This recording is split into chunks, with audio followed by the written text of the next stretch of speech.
இந்த பிரச்சனைகளுக்கு தீர்வு காண்பதும் ஒன்றும் கடினம் அல்ல. ஏனென்றால் எந்த பிரச்சனைக்கான அடிப்படைகளை குர்ஆனிலே இருக்கு. அடிப்படைகள் குர்ஆனிலே சொல்லப்பட்டிருக்கு. அந்த அடிப்படையை கொண்டு பிரச்சனைகளுக்கு முடிவு காண முடியும்.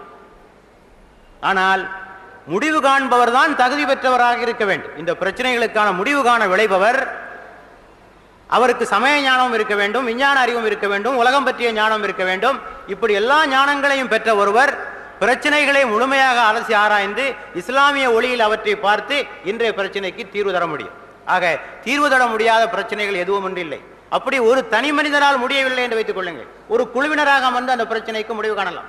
இன்றைக்கு இந்தியாவில் இந்த பிரச்சனைகளை முடிவு காண்பதற்கென்றே ஒரு கழகம் இருக்கிறது.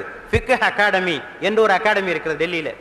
இது போன்ற பிரச்சனைகளுக்கு அவர்கள் எழுதுகிற போது கூட்டாக உட்கார்ந்து விவாதித்து அந்த அறிஞர்கள் நமக்கு முடிவுகளை தந்து கொண்டிருக்கிறார்கள். ஆக தீர்க்க முடியாத பிரச்சனை என்று நாங்கள் எதையும் சந்திக்கவில்லை.